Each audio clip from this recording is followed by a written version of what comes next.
Welcome back to the series on Indian philosophy with me, Surbhi Uniyal. And today in this video, we are going to take up Buddhist philosophy.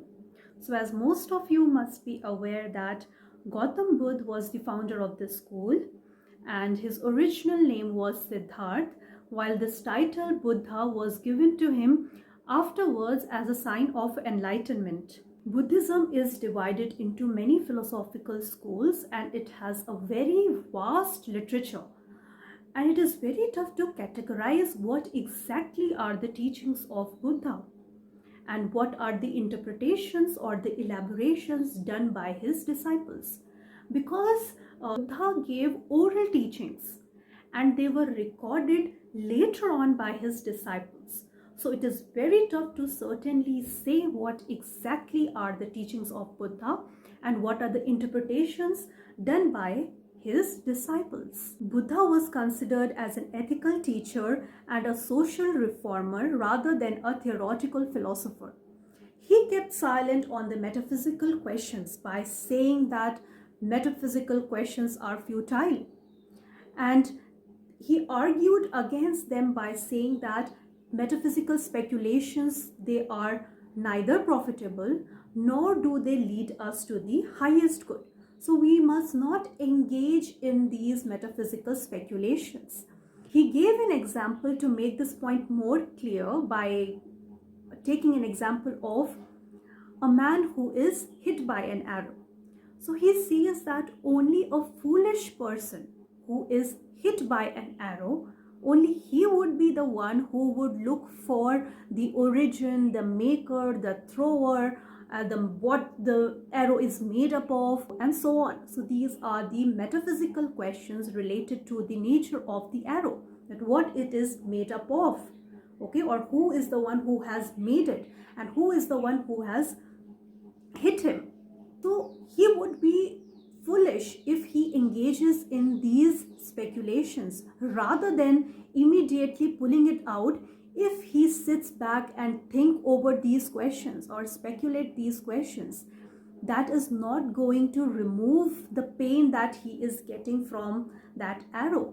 So what he must rather do is to look for the ways to remove the arrow first of all, and to see how he can reduce the pain or the suffering that he is getting. So in the similar manner, we should also not engage into the metaphysical speculations, because that would lead us to nowhere. It is not going to lead us to the highest good. So instead of engaging in the metaphysical questions like the nature of soul or the nature of the world and so on, so instead of speculating these metaphysical problems, what one should rather do is that one should look for the ways to end miseries or to end suffering.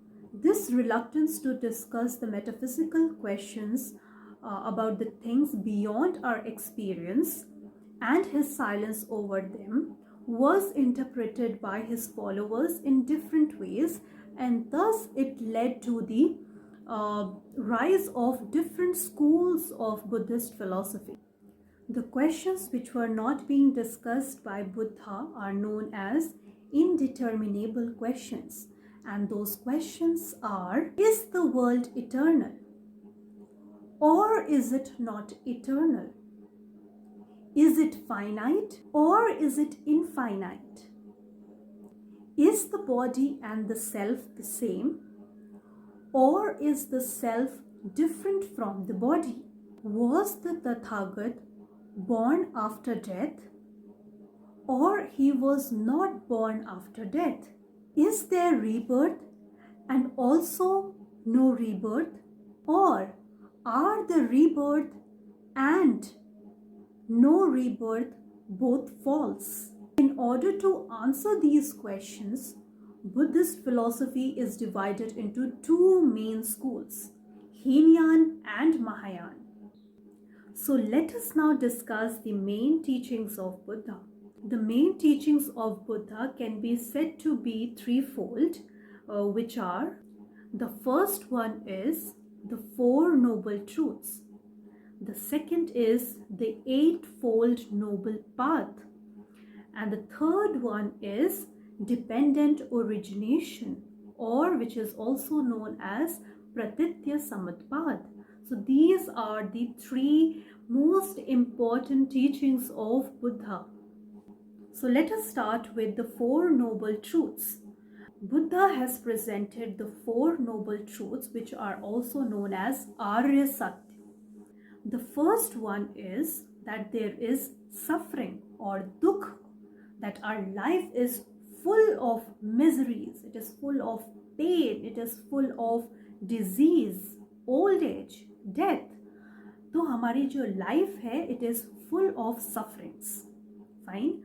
अब क्योंकि suffering है तो suffering का एक cause भी होगा. So there should be a cause of the suffering which is the second noble truth, that there is a cause of suffering known as Dukha Samudaya, that everything in this world is related to something. It is conditional in the sense that everything has a cause behind it.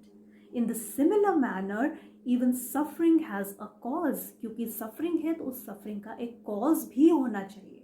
So we need to look for what is the cause of this suffering, which means that this being that arises. So if the cause is present, then the effect must also be present.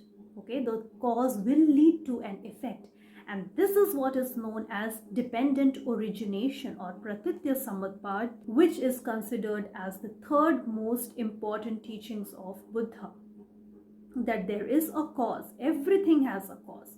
हर चीज का एक cause है. अगर cause present है तो effect भी होगा. क्योंकि cause है इसलिए effect है. This is known as Pratitya Samutpad or dependent origination. Third noble truth is that there is a cessation of suffering. Okay, Dukha Nirodh. That we need to remove suffering, and how we can do that? We can remove suffering only when we can remove the causes and the conditions. We just discussed that if these causes and conditions are present, then they will necessarily lead to an effect. So if causes and conditions are present, then definitely it will lead to suffering. So in order to remove suffering, we need to remove these causes and conditions. So by removing the causes and the conditions, the effect automatically it ceases to exist. So everything being conditional and relative, they are considered as momentary, that everything is momentary, and whatever is momentary, that will perish. This is what is known as one of the most important theories again, which is the theory of momentariness, or it is also known as Kshanikvad, that everything is momentary, everything is in a state of flux. Okay, nothing is permanent, everything is changing. So everything being dependent on something else, it is always conditioned and it is always relative. Therefore, it is momentary and it will perish. In the similar manner, suffering can also be eliminated if we remove the causes, or if the causes are eliminated, suffering will also be eliminated. The last noble truth is the way leading to the cessation of suffering, which is Dukha Nirodh Gamini Pratipad. So it is believed that following an ethical and a spiritual path will lead to the cessation of suffering or misery. Following this ethical and the spiritual path, misery can be removed and liberation can be attained. It is through the Eightfold Noble Path by following which misery can be removed and liberation can be attained. Now, what is this Eightfold Noble Path? So, the Eightfold Noble Path consists of 8 steps, and by following these 8 steps, Nirvana can be attained. And by following these 8 steps, it will lead to the end of all the miseries. So thank you very much for watching this video, and please stay with us for more videos. Thank you.